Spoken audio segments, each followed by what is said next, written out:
qu'avant la pratique des yoga était un petit peu, enfin, c'était pour des gens un petit peu, tu vois. Donc aujourd'hui, le yoga est devenu super cool. On met des leggings à 150 €, c'est génial. Donc, bon.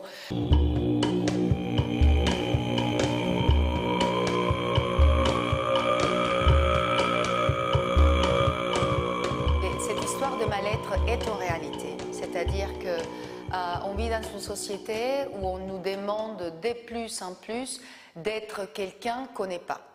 Donc du coup, vraiment, ça c'est une des bases du mal-être. C'est-à-dire qu'avec toute l'histoire des réseaux sociaux, on nous demande toujours de montrer qu'on est bien.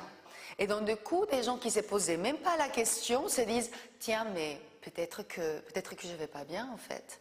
You stole my heart of gold after my silver soul. J'ai commencé à pratiquer le yoga il y a 17 ans. Il y a 17 ans, il n'y avait pas tous les studios qu'on a aujourd'hui. C'est qu'aujourd'hui, je vous promets, en 3 semaines, il y a 5 amis qui ont ouvert des studios.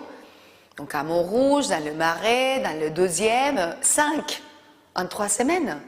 Je me dis, mais... Et en même temps, quand tu vas dans des villes comme New York, comme Los Angeles, même au Canada, tu as un studio dans toutes les rues et les studios fonctionnent, les gens y vont. C'est un outil pour mieux vivre et il faut que ce soit facile, c'est-à-dire que si tu as un studio en bas de ton boulot et que tu peux venir entre midi et 2, mais extraordinaire. Je pense qu'il y a une vraie demande, oui.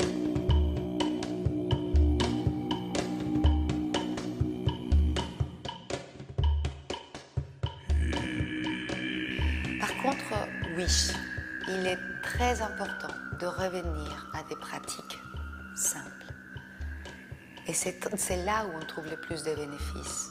C'est pas un bougeon dans tous les sens. Sinon, écoute, c'est la même chose de se mettre sur un tapis, courir un cours, faire des étirements, ça te fait du bien. C'est pas du yoga.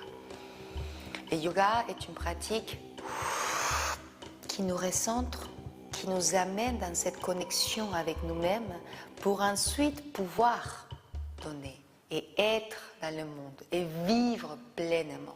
You stole my heart of gold after my